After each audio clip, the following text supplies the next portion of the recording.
संघ आपल्याला वाडा संघ पाहायला मिळतोय, ज्यांनी प्रथमतः फलंदाजी केली आहे मैदानाच्या आतवरती. आता मात्र पाऊस देखील थोड्या वेळासाठी का होईना मात्र थांबताना आपल्याला पाहायला मिळतोय आणि याचा फायदा उचलण्याचा प्रयत्न हा मात्र ईएसआर संघाकडनं होईल का हे पाहणं गरजेचं असेल. गोलंदाजीची धार मैदानाच्या आतवरती दाखवली जाईल का? वाडा संघाचं प्रतिनिधित्व करत असताना गोलंदाज अनुज आपल्याला पाहायला मिळतोय. तो मात्र गोलंदाजच्या इन ऍक्शन वरती पहिलं प्रारंभीचं षटक हाताळताना सेकंड फील्डला मैदानाच्या आतवरती शुभेच्छात्मक सुरुवात होते. पाहावं लागेल स्ट्रायकिंग गेट वरती फलंदाज दिसेल शुभम. परत एकदा पहिला चेंडू आणि पहिल्या चेंडूवरती मोठा फटका खेळला जातोय. चेंडू नो मॅच लँड मध्ये नक्कीच दाखल होईल. क्षेत्ररक्षकापासून चेंडू थोडासा दूर राहिला जातोय. एका धावेसाठी वळालेली पावलं ही सहजासहजी दुसऱ्या धावेपर्यंत जाऊन पूर्ण होताना पाहायला मिळत आहेत. 2 धाव्यांनी स्वतःचं खातं ओपन केलं जातंय. शुभमच्या बॅटमधनं शुभंकर असा फटका आला जातोय. तो मात्र नो मॅन्स लँड मध्ये हा चेंडू विसावला जातोय. अर्थातच प्रारंभीच्या पहिल्या चेंडूवरती दुहेरीचा फटका घेत स्वतःचं खातं ओपन करत सांघिक धावाला मात्र 2 धावांनी कपावत करताना शुभमचा फटका मैदानाच्या आतवरती येतोय. अनुज परत एकदा गोलंदाजी इन ऍक्शन वरती दिसेल. परत एकदा समोरच्या दिशेने चेंडूचा प्रवास, बॅट आणि चेंडूचं समीकरण व्यवस्थितरित्या जुळलंय का बघावं लागेल. क्षेत्ररक्षकाचे चाललेले शेवटपर्यंत प्रयत्न मात्र अखेरच्या क्षणी चेंडू हा मात्र विसवला जातोय. तो सीमारेषा बाहेर 6 धावांसाठी जाताना पाहायला मिळतोय. सुरेख फटका हा अर्थातच 6 धावांसाठी जाताना आपल्याला पाहायला मिळालाय. 6 धावांनी सांघिक धावसंख्या 8 धावांवरती पोहोचताना पाहायला मिळते. अर्थातच पाठलाग हा 28 धावांचा आणि 28 धावांचा पाठलाग करत असताना प्रारंभीच्या पहिल्या षटकातील 2 चेंडूंवरती 8 धावांचा पाठलाग झालाय. परत एकदा सुरेख चेंडू थर्ड मॅन रिझन मध्ये चेंडूचा प्रवास होतोय. चेंडू पडल्यावरती थोडासा थांबला जातोय. क्षेत्ररक्षक तिथपर्यंत येतोय. मात्र परत एकदा चित्त्याची चपलाई मैदानाच्या आतवरती आपल्याला पाहायला मिळते. सुरेख रनिंग बिटवीन द विकेट्स दोन्ही बॅटरच्या माध्यमातून पाहायला मिळतोय. पहिल्याच चेंडूवरती पहिल्याच धावेला मात्र कमिट केलं गेलं होतं. ते मात्र ह्या चेंडूला दुहेरी धाव्यांवरती रूपांतर करण्याची इच्छा ही शुभमच्या मनामध्ये नक्कीच आपल्याला पाहायला मिळाली आहे. कुठचीही ताळमेळ मनामध्ये न बाळगता मात्र दुसऱ्या धाव्यांची पूर्तता मैदानाच्या आतवरती होते आणि सांघिक धावसंख्या ही पुनश्च एकदा वधारी घेताना आपल्याला पाहायला मिळते. अर्थातच 10 धावा या आता मात्र धावफलकावर. परत एकदा चेंडू हा मात्र आपल्याला पाहायला मिळतोय. तो मात्र फाईन लेग साईडला चेंडूचा प्रवास, एक धाव तर नक्कीच पूर्ण झाले. दुसऱ्या धावेसाठी प्रयत्न होईल, फेकी होईल. मात्र तोपर्यंत एकाच धावेवरती समाधान मानताना पाहायला मिळते. बॅटच्या झोन ज्या प्रकारे फिरवला गेला शुभमच्या माध्यमातून त्या ठिकाणी मात्र बॅट ही हातात निसटली जाते. मात्र भीती ही नक्कीच प्रारंभीच्या काही चेंडू जर मैदानाच्या आतमध्ये योग्य ठिकाणी पडले तर मात्र हा सामना देखील दूर होताना पाहायला भेटेल. मात्र बघावं लागेल गोलंदाज अनुज आता मात्र आतापर्यंत जर हे षटक थोडंसं महागड्या दृष्टीने वाटचाल करताना पाहायला मिळत आहे. कारण तब्बल आतापर्यंत आपण पाहिलं तर 11 धावा खर्च करतोय तब्बल 4 चेंडूंच्या समाप्तीस. म्हणजे 2 चेंडूंचा खेळ अजूनही षटकातील किंबहुना मैदानाच्या आतवरती असेल. 28 धावांचा पाठलाग हा आपल्याला दिसतोय. परत एकदा शॉर्टवाला चेंडू, शॉर्ट थर्ड वरती चेंडूचा प्रवास होईल. थर्ड मॅन आपल्याला पाहायला मिळतोय. थोडासा फाईन राहिला जातोय. एक धाव तर पूर्ण केली जाईल. आउटफिल्डिंग हे चॅलेंज उत्पादन करत आहे.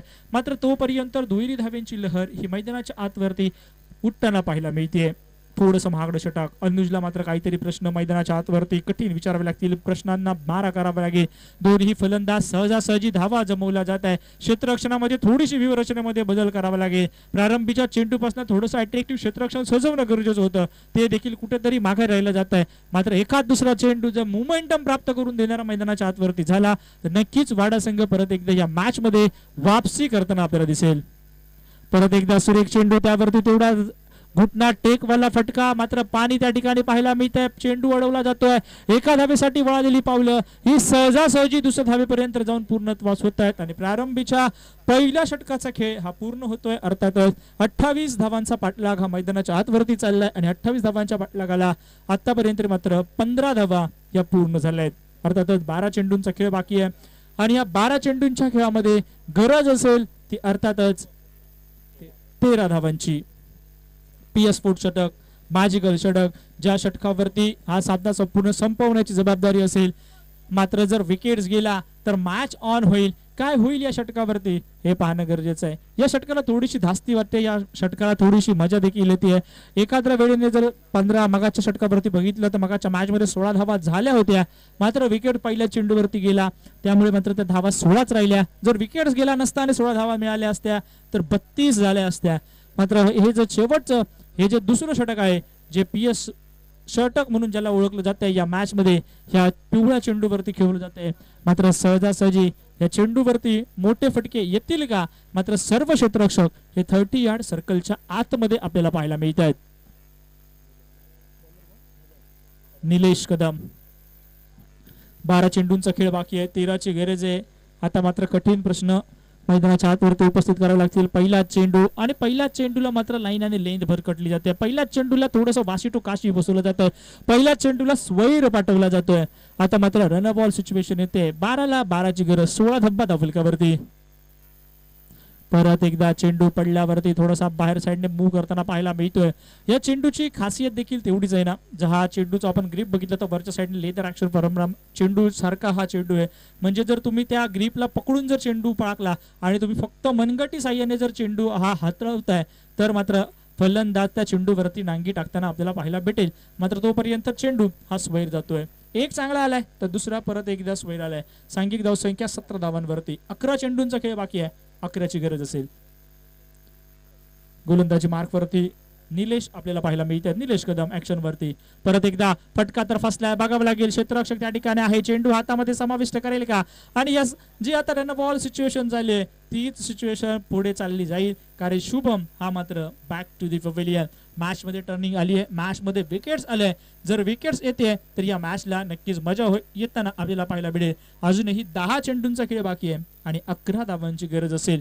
प्रत्येक सामना हा कंपल्सरी चेसिंगचा मैदानाच्या आतवरती, आणि त्या अनुषंगाने जर गोलंदाजांनी मेहनत घेतली आणि गोलंदाजांच्या मेहनतीला जर मात्र क्षेत्ररक्षकाने साथ दिली तर हा सामना कुठच्याही क्षणी फिरताना आपल्याला पाहायला भेटेल.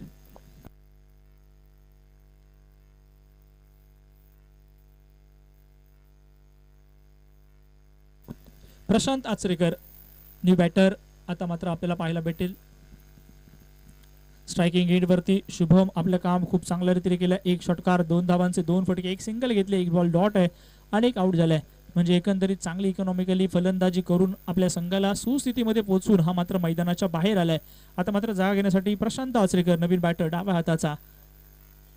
PS ओव्हर मध्ये आपलं स्वागत. मात्र या PS ओव्हरला खेळण्यासाठी तुम्हाला फेस करावं लागेल अर्थातच निलेश कदम यांना. परत एकदा मॅच. आता मात्र चेंडू हा मात्र थर्ड मॅन रिजन मध्ये जातोय. एक धाव तर नक्कीच पूर्ण होईल, दुसऱ्या धावेची तमाम शक्यता. मात्र फेकी अचूक एंड वरती होते आणि तोपर्यंत एकच धाव पूर्ण केली जाईल. एका धाव्याने सांघिक धावसंख्या 18 धावांपर्यंत पोहोचताना पाहायला मिळते. चेंडू अजूनही षटकातील 3 म्हणजे 9 चेंडूंचा खेळ बाकी आहे आणि 9 चेंडूंच्या खेळास मात्र गरज असेल अर्थातच विजयासाठी 10 धावांची. 18 धावा झाल्यात. निलेश कदम गोलंदाज इन ऍक्शन वरती, बघावं लागेल. परत एकदा हलक्या हाताने चेंडू पुढे टाकण्याचा प्रयत्न होता. बॅट आणि चेंडूचं जे समीकरण जुळणं होतं ते व्यवस्थित होताना पाहायला भेटत नाही. मात्र तोपर्यंत सिंगल वरती हा सामना चालवला जातोय. रबल बॉल हा कधीही नाट्य मैदानाच्या आतवरती घडवताना पाहायला भेटेल. तुम्हाला मिळालेल्या फुलर चेंडूला हा मात्र मारावाच लागेल मोठा फटका. अन्यथा एक चांगला चेंडू जर गोलंदाजाला टप्पा मिळाला तर त्याच टप्प्यावरती वारंवार गोलंदाजी करून तुम्हाला मात्र हैराण केलं जाईल. परत एकदा हा चेंडू होता रिडार मध्ये आणि त्याला पाठवलाय चेंडू सीमारेषा पलीकडे. चेंडू 6 धावांना फरार होताना पाहायला मिळतोय. म्हटलं होतं जर चेंडू खराब मिळाला तर त्याच्यावरती प्रतिहल्ला करणं हे गरजेचं होतं आणि तशाच प्रकारचा फटका हा मैदानाच्या बाहेर आलाय. 6 धावांनी सांघिक धावसंख्या पोहोचते 25 धावांवरती. 3 धावांची गरज आहे. शेवटचा चेंडूचा खेळ मैदानाच्या आतवरती बाकी आहे. परत एकदा आपल्याला पाहायला मिळतोय मात्र हा चेंडू या ठिकाणी निर्धाव होतोय. प्रारंभीच्या 2 षटकांचा खेळ समाप्त झालाय आणि मात्र 28 धावांचा पाठलाग करत असताना 25 धावा धावफलकावरती पूर्ण होताना पाहायला मिळत आहेत. म्हणजे अजूनही 6 चेंडूंचा खेळ बाकी आहे आणि या 6 चेंडूंवरती गरज असेल विजयासाठी ते अर्थातच 3 धावांची. सामना अजूनही संपलेला नाहीये. रेबल बॉलचा जर सामना बऱ्याच ठिकाणी बघितले 6 चेंडूंवरती 2 धावा होताना सुद्धा मिळायला भेटत नाही. मात्र एका चेंडूवरती मी एका ठिकाणी 13 धावा होताना देखील पाहिले आहेत.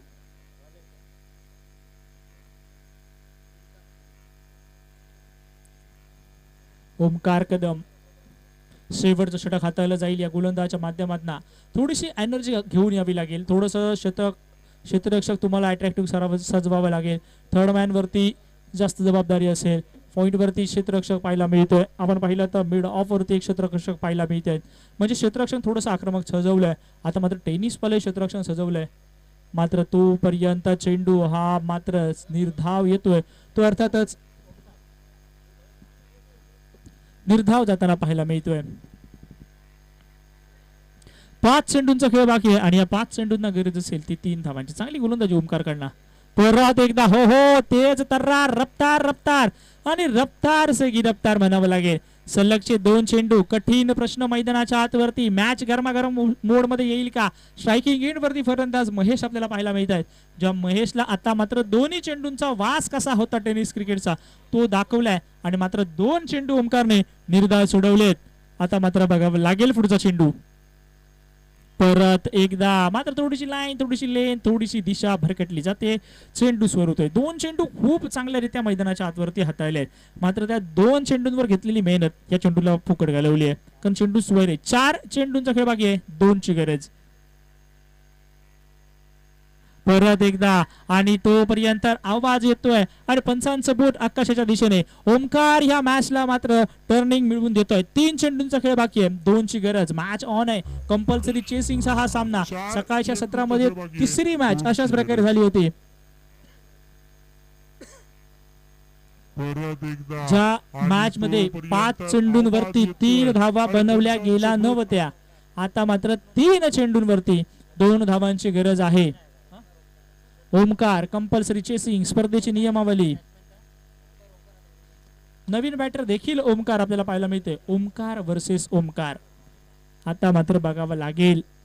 महेश गोलंदाज ओमकार फलंदाज ओमकार. आता मात्र 3 चेंडूंचा खेळ बाकी आहे. 2 धावांची गरज. प्लॅन बी मला वाटतं शेवटच्या चेंडूला ठेवावं लागेल. कारण आता मात्र जर विचार केला तर फलंदाजी करताना संघ आपल्याला पाहायला मिळतो. अर्थातच इळीयसडा संघ तो मात्र विजयाच्या दिशेने वाटचाल करण्यासाठी आग्रही असेल. कारण या 3 चेंडूंना पहिल्याच चेंडूवरती हा सामना संपवण्याची जबाबदारी घेतली असेल फलंदाज ओमकार याने. मात्र तोपर्यंत ओमकारकडनं मिस्टेक होतीये. सलगचा दुसरा चेंडू स्वैर आला ओमकारकडनं. 2 धावा निघाल्यात. जर या 2 धावा निघाल्या गेल्या नसत्या तर मात्र मॅचला 3 चेंडू आणि 2च राहील. आता मात्र 1 धावाची गरज असेल. काहीही होऊ शकतं. परत एकदा म्हटल्याप्रमाणे चेंडू हा मात्र निर्धाव येताना पाहायला मिळतोय. मॅच मध्ये कहाणीमध्ये ट्विस्ट असेल का? बाकी कहाणीमध्ये होईल का काहीतरी नवीन? कारण आता मात्र 2 चेंडूंवरती 1 धावा. 1 धावी तुम्हाला कंपल्सरी बनवावी लागेल. स्पर्धेच्या नियमावलीनुसार पीएस स्पोर्टच्या नियमावलीनुसार तुम्हाला ह्या कंपल्सरी चेसिंगला सामोरं जावं लागेल. 2 चेंडूंवरती 1 धाव ही तुम्हाला बंधनकारक आहे. चला चला लवकर चला फलंदाज. आता तुम्हाला नॉन स्ट्राईक एंड वरती उभं राहायचंय.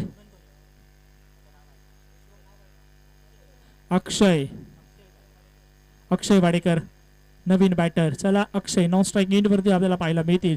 मात्र आता मात्र 2 चेंडूंचा खेळ बाकी आहे आणि या 2 चेंडूंवरती गरज असेल ती अर्थातच 1 धावेची. 27 धावा झाल्यात. 28 गरज. Compulsory chasing.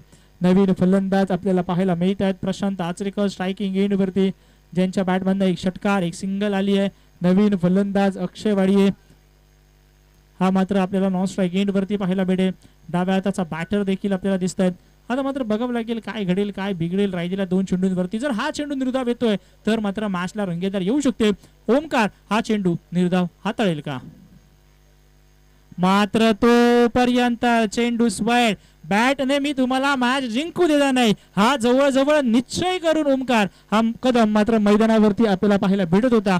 चांगल्या लेंथवरती गोलंदाजी आणि गोलंदाजी केली. मात्र 3ही चेंडू स्वैर निघाले आणि ह्या स्वैर चेंडूच्या माध्यमातून मात्र इळीयसडा संघ हा विजय